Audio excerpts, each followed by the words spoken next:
ada potong bentuk macam tu rambut orang ni? Lola boleh. Lola boleh.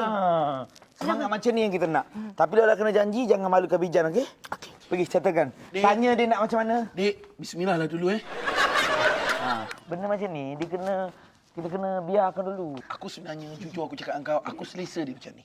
Aduh! Apa ni? Bijan sakit lah. Ha? Kenapa?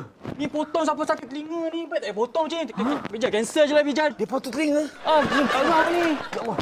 Benda ni diam-diam. Diam-diam. Jangan bagi tahu orang. Jangan bagi tahu orang. Jangan bagi tahu orang. Bagi balik. Lola. Bijan. Saya tak buat apa-apa pun tadi. Buat apa? Bijan.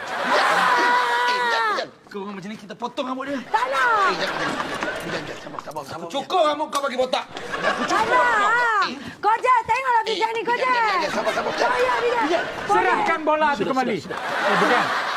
Kamu bergaduh. Apa benda ni? Kau orang ni bergaduh macam gajah dengan tikus. Pakcik, si Bijan ni lah. Saya dah cakap.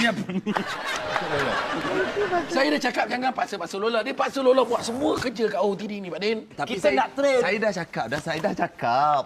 Daripada awal lagi saya cakap, jangan paksa dia, nanti dia kena serangan lain. Dengar tu. Jantung, kencing manis, deria. Doktor. Doktor jangan bergurau senda di pagi hari, Doktor. Doktor, apa kena penyakit tu semuanya? Apa diarrhea tu? Dia bukan cik tahun. Memanglah cibik, tapi sekarang ni saya doktor ke pakcik doktor? Doktor. Maafkan saya, Doktor. Itu apa Pak Kodi? Puisi. Kau je. Awak kan boyfriend saya. Awak tu nak defend saya. Bijan ni paksa-paksa saya dari tadi. Awak pun...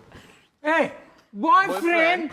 Oh, jadi kau nak ambil kesempatan. Kau bagi tahu yang kau ni boyfriend dia. Kau Jack? Pegang Pak Kodi. Kau. Pak Din, sabar Pak Din. Kau Pak Din pun kau nak lawan, kan? Pak Din pun kau nak lawan, Sini orang tua. Biarlah. Dia kata aku boyfriend dia. Kau ingat? Saya lah. Kau ingat orang tua tak boleh buat? Aduh. Kenapa saya kena Pak Din? Oh, kau ya? Ya Pak Din.